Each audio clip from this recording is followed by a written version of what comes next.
Hello,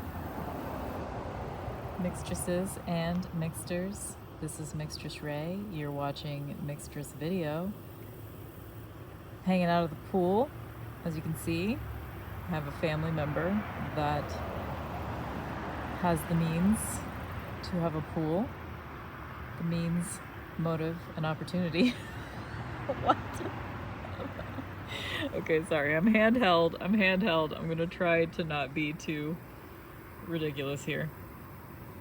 Doing my best. So,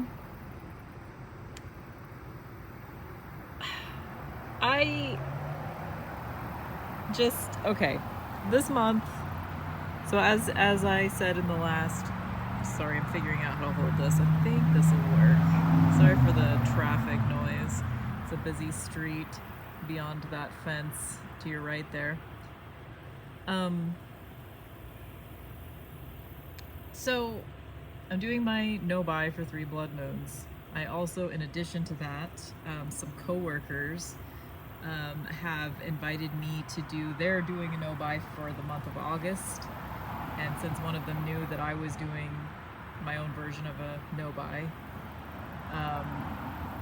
they, in conjunction with their no-buy, are doing a decluttering challenge that is like a 30-day thing, and every day is a different assignment, like a different part of your house. Like, day 1 was clean out 2 kitchen cabinets, day 2 was clean out your fridge, like whatever.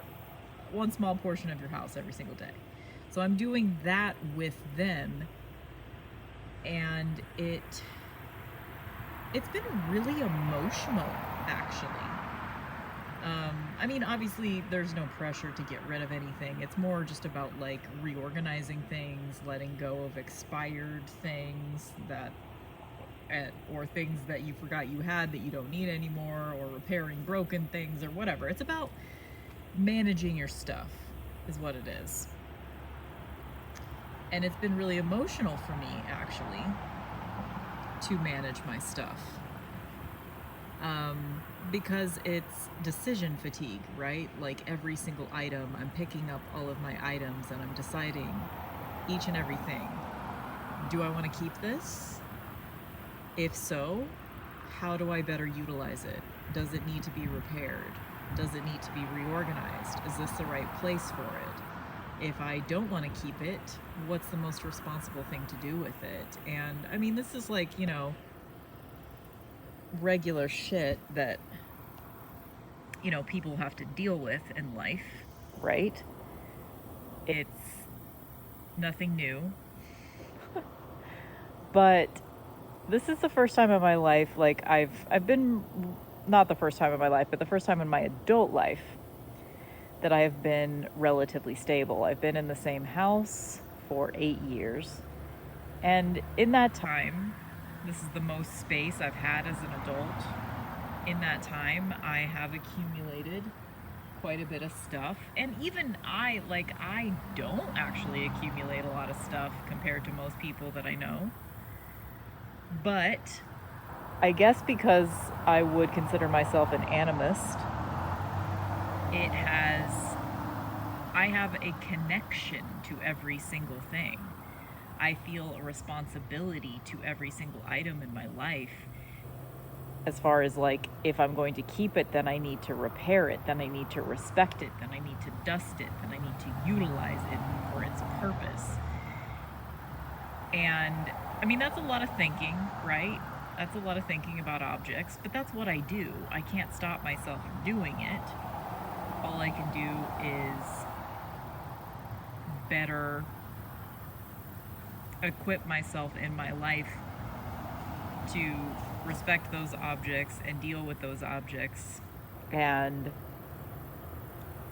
the takeaway is, like, I'm getting rid of some stuff.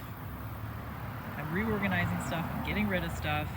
And more than I normally do. Like, whenever I talk about doing that, when I've talked about doing that in the past on my channel, it's mostly been like, decluttering books or DVDs or tarot decks or whatever, perfumes. Like right now, I'm dealing with household objects, toiletries, cleaning supplies, kitchen stuff. And it's really emotionally draining. Truly. And I've been having like some breakdowns. It's interesting, like it's a psychological experience, right? As much as it is a physical experience of like actually figuring out what to do with your stuff and blah blah blah. Because you decide to get rid of a piece of clothing, what do you do with it?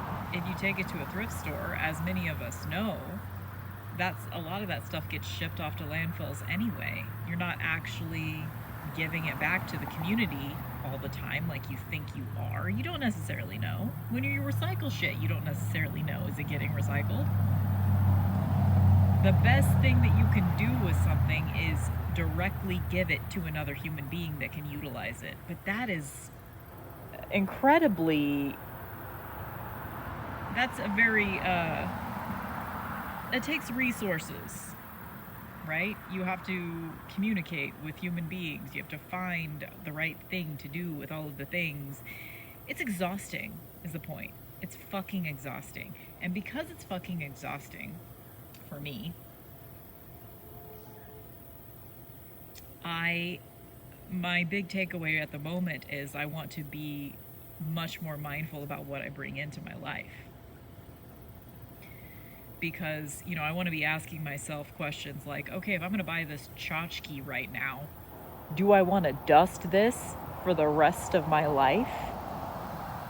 When normally I think, what am I going to do with this when I take it home? Where am I going to put it? I usually try to like make sure I know where I'm going to put something before I buy it and take it home. But beyond that, I don't think beyond that. And I'm realizing specifically with cleaning products and like toiletries and any consumable, I actually do not consume as much as I thought I did. I have, as many people do, I have a hall closet full of like cleaning products, toiletries of various kinds, and some of that I ended up with it for various reasons, not having actually bought it myself, but for other reasons. Okay, I'm gonna get interrupted here in about 30 seconds, so I'm going to stop for now and I'll come back later. Hi. This is over 24 hours later. Hope that's okay. So the idea generally is that I want to be more mindful about what I bring into my life. I want to be thinking about it beyond just what am I going to do with this right now, but also what purpose does this serve 5 years from now? Is it going to last? And I mean, obviously, not everything is going to last a long time. Not everything is something that you can predict what you're going to do with it in, a year or whatever. Sometimes things come into your life for a short period of time and then they leave. And I'm mostly talking about items other than, tarot decks, oracle decks, perfumes, whatever, the things that I normally think about letting go of, or the things that I normally think about curating my collection of. This is more other things, household objects and tchotchkes and things like that. I am, at this point in my life, I'm 40 years old. I've lived in the house that I live in now for 8 years. As you can see, I'm not a minimalist. I've covered the walls in this little closet and other spaces in the house. I've filled this house. And at this point, I have this much and I want this much. And So that means I'm not going to be taking on as many possessions anymore. And the no-buy that I'm currently doing might even expand to longer. Because I was thinking about, like, what if I didn't buy anything for like a year, except when I ran out of something, like, toiletries or whatever? What if I didn't? What would I actually run out of? If I didn't buy a single perfume in 2024, what would I run out of? Possibly nothing. I might empty one or two of those little apothecary bottles that I have, like these. I might run out of a couple of those, maybe, or maybe not. I wouldn't run out of any tarot decks because they're not consumable. I don't know. It's just something that I'm thinking a lot about, the idea of like possessions possessing you, like at this point in my life, I do sort of feel overwhelmed. And some of you looking at my background are like, well, yeah, bitch, I can see why you feel overwhelmed. But this actually doesn't overwhelm me. Having a bunch of things on my walls to look at doesn't overwhelm me. But what overwhelms me is when I like open a cabinet and I can't see everything that's in the cabinet and I have to move a bunch of things just to get to the thing that I need. That's what overwhelms me. When I don't know what I have, that overwhelms me. There's been many times during this declutter challenge that I'm doing right now where I've found something that I didn't even know I had. And I'm like, what the fuck? That's not a life that I want to live. I want to know what I have. I want to know where it is. And I want to know what purpose it serves. And I know not everybody feels the same, but that's important to me. So that's where I'm at. And also just, I feel like there's a heaviness to my thoughts, to the way that I live my life. I've gotten too serious. It's like the older I get, the more obsessive I am and the more serious I am and the less able to access joy. And I think this is just how society is structured. So many times you see, like, and I work at a public library, so I see a lot of, people and their children and the way that people treat their children. And it's a lot of like tamping down the joy. And the joy keeps bubbling up and keeps bubbling up. Like even kids that, are possibly not treated with respect. Like you might suspect that there's abuse in their situation. They're still like the joy keeps wanting to bubble out. They want to skip, they want to jump, they want to exert energy, they want to have fun, they want to laugh. And the adults around them are constantly policing that joy. And that gets to you. It does. It gets to you.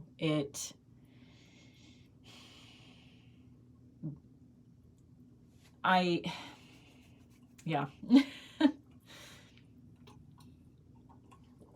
I want to access my joy again. And in my experience, like my spirituality, where my spirituality is concerned, my ghost guides and goddesses, the thing that they consistently try to convey to me is that life is fun. Life is joyful. Life is supposed to be a pursuit of pleasure. When I've actually had like guided meditations, I want to say visions. I'm just going to say it. When I've had visions of the goddess Kali, she's laughing and I've heard it, she's laughing. So all of that is just to say, I don't want to take life seriously anymore. It's the whole reason why I have this tattoo, actually. I don't want to take life so fucking seriously. And for example, I woke up in the middle of the night last night, and my brain started kind of like going through this cycle of some obsessive thoughts that I was having, that I made a purchase.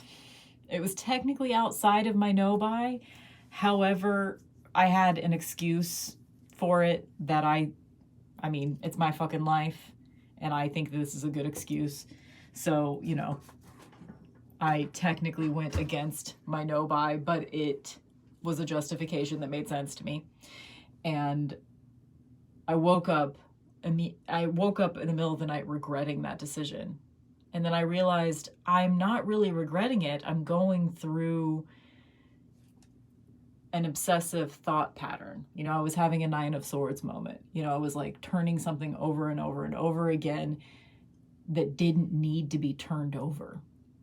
The card that I keep pulling, I was going to pick it up, but I'd have to find it. The card that I keep pulling as a message from my ghost guides and goddesses is the 4 of Swords. They keep saying to me, stop fucking thinking so much. Stop it. And for me, I don't know if I can stop thinking so much, but I can direct my thoughts in a better direct them in a better direction. Yeah, I can direct them towards joy, right? I had a thought today and I wrote it down. It's not in my pocket anymore, but I was thinking something along the lines of, my narratives, the stories I tell myself, become self-fulfilling prophecies. So I might as well tell myself joyful tales, right? Like, life's hard. It is. And if we're going to get through it, then we need to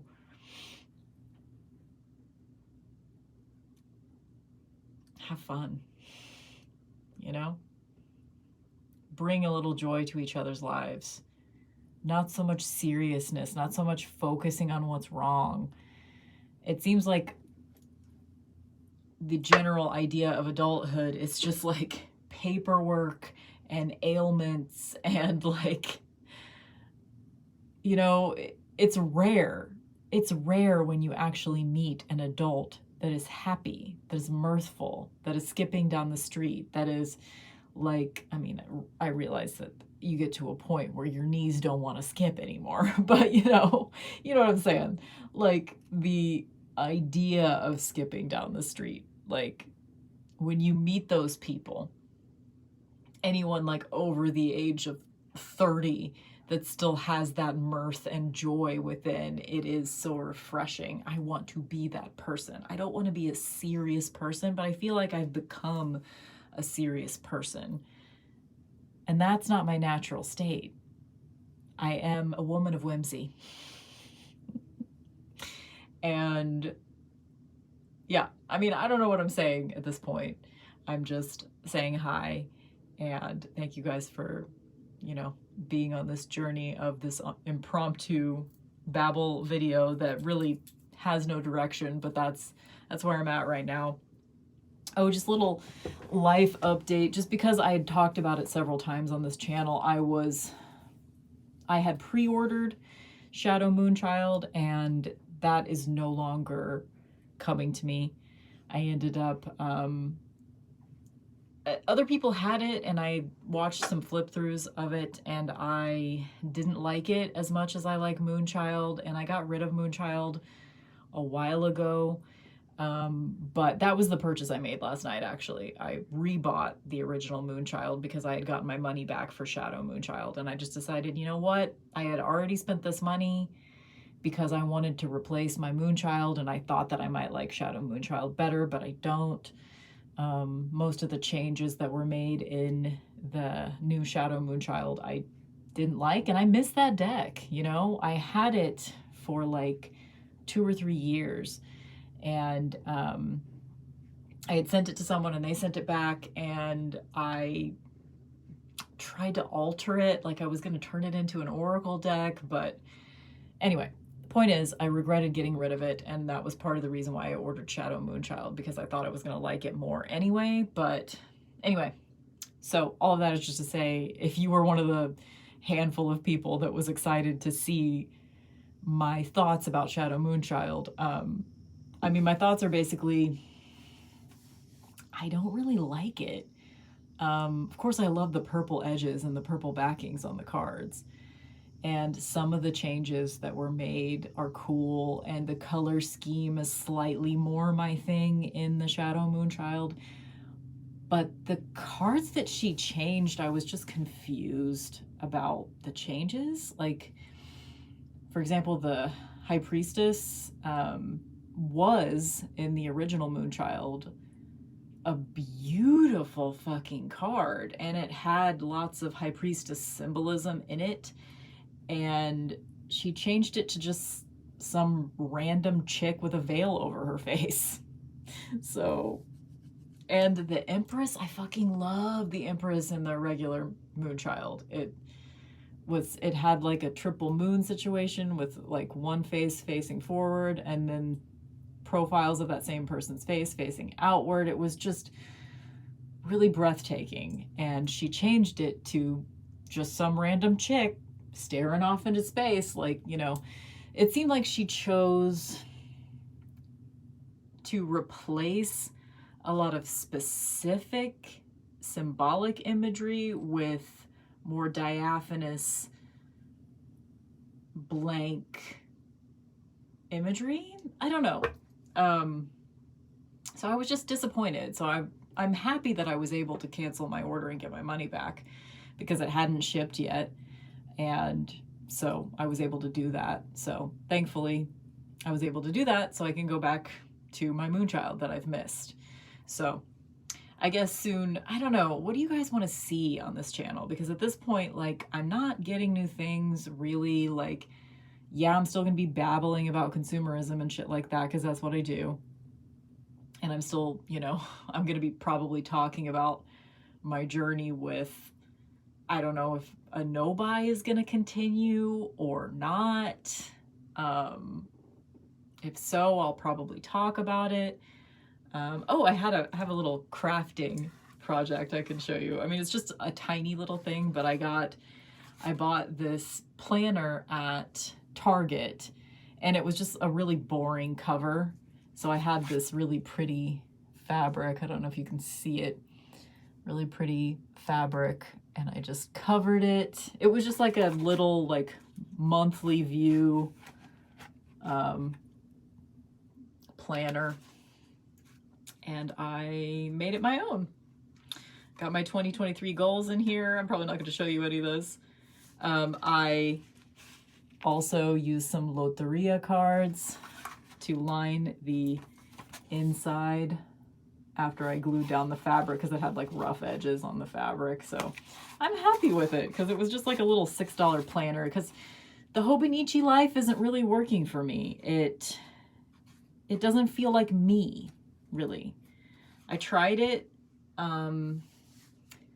This was my second year using one, but I don't need all that space for all the different goals. I don't need to like I don't think I need to obsessively track everything in my life the way that I have been.